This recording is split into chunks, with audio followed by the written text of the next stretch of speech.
दोस्तों, इस वीडियो में हम the science of getting rich book के चैप्टर नंबर 9 के बारे में बात करेंगे, जिसका नाम है इच्छा शक्ति का प्रयोग कैसे करें। इसमें हम आपको 2 ऐसे पॉइंट बताएंगे जो आपको नहीं करना चाहिए और तीसरा एक पॉइंट बताएंगे जो आपको करना चाहिए। दोस्तों, इसमें हम आपको बताएंगे कि आपको इच्छा शक्ति का प्रयोग कहाँ करना चाहिए और कैसे करना चाहिए। पहला है ऑन अदर पीपल।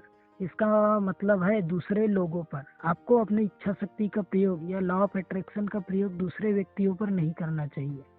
अगर आप ये सोचते हैं कि लॉ ऑफ अट्रैक्शन से या इस अट्रैक्शन के नियम से आप किसी व्यक्ति को अपने हासिल में कर सकते हैं, अगर आप किसी से अट्रैक्टेड है तो उनसे उनके ख्यालों को बार बार अपने माइंड में दोहरा करके उन्हें अट्रैक्ट कर सकते हैं, तो ये बिल्कुल भी होने वाला नहीं है। क्योंकि आप अपनी इच्छा शक्ति से किसी दूसरे को कंट्रोल नहीं कर सकते। आप किसी और व्यक्ति को अपने इशारों पर नहीं नचा सकते। वो खुद जैसा चाहे वैसा ही कर सकता है। आप किसी और पर कंट्रोल नहीं जमा सकते। इसलिए अपनी इच्छा शक्ति का प्रयोग आपको दूसरों पर कभी भी नहीं करना चाहिए। अगर आप ये सोचते हैं कि आप किसी के ख्याल में लगातार खोए रहेंगे और आप सोचते ही रहेंगे, तो वो व्यक्ति आपकी ओर ऑटोमेटिकली अट्रैक्ट हो जाएगा या वो आपको मिल जाएगा। तो ऐसा प्रैक्टिकली बिल्कुल भी होने वाला नहीं है। आपकी इच्छा शक्ति दूसरों पर कोई भी प्रभाव नहीं डालती है। दूसरे पॉइंट की बात करते हैं। दूसरा पॉइंट है ऑन ऑब्जेक्ट्स। इसका मतलब होता है किसी दूसरे चीज़ों पर। दोस्तों, बहुत से लोग लॉ ऑफ अट्रैक्शन का ये मतलब समझ लेते हैं कि वो अगर अमीर बनना चाहते हैं तो वो पैसे को अपनी ओर अट्रैक्ट करेंगे, या अगर उन्हें कार चाहिए तो वो कार को अपनी ओर अट्रैक्ट करेंगे, अगर उन्हें मोबाइल चाहिए तो मोबाइल के बारे में बार बार सोचेंगे।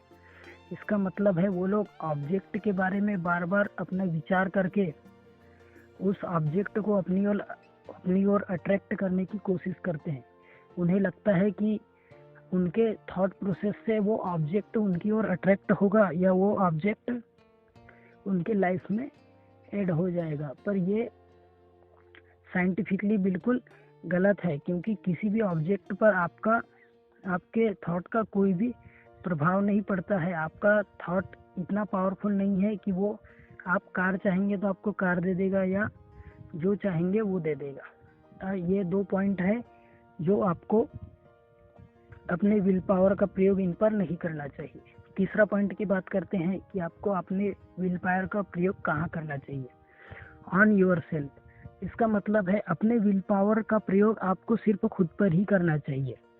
अगर आप दूसरे व्यक्ति को भी अट्रैक्ट करना चाहते हैं तो उसके लिए आपको अपने विल पावर का प्रयोग खुद पर करना चाहिए, क्योंकि अगर आप अट्रैक्टिव होंगे तो वो ऑटोमेटिकली आपकी ओर अट्रैक्ट हो जाएंगे। आपको कुछ और हथकंडे अपनाने की ज़रूरत नहीं होगी। अगर आपको कार चाहिए तो आपको कार के लिए कैपेबल बनना पड़ेगा।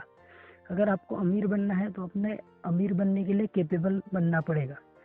जब आप अपने इच्छा शक्ति का प्रयोग खुद पर करते हैं, खुद को मजबूर करते हैं उन चीज़ों को पाने के लिए या मेहनत करने के लिए, हार्डवर्क करने के लिए, तब ये अच्छे से काम कर सकता है। आपकी इच्छा शक्ति किसी चीज़ों पर या दूसरे व्यक्तियों पर काम नहीं करती, बल्कि ये आप पर काम करती है। ये आपको बेटर बनाने में मदद करती है, आपको उस कैपेबल बनाती है कि आप जो चाहे फिर पा सके। जब आप उसके लायक हो जाते हैं तो वो चीज़ आपको मिल जाती है। और अगर आप उसके लायक ही नहीं है और आप लॉ ऑफ अट्रैक्शन को कितना भी प्रैक्टिस करेंगे तो ये बिल्कुल भी काम नहीं करेगा। ये विल पावर की जो शक्ति है वो सिर्फ आप पर ही काम करती है। इसलिए अगर आप इसे खुद पर उपयोग करेंगे तो ये काम करेगा, और अगर आप किसी दूसरे चीज़ों पर उपयोग करेंगे तो बिल्कुल भी काम नहीं करेगा। उम्मीद है आपको ये कॉन्सेप्ट समझ में आएगा। अगर कॉन्सेप्ट समझ में आया तो इसे अपने लाइफ में अप्लाई कीजिए। धन्यवाद।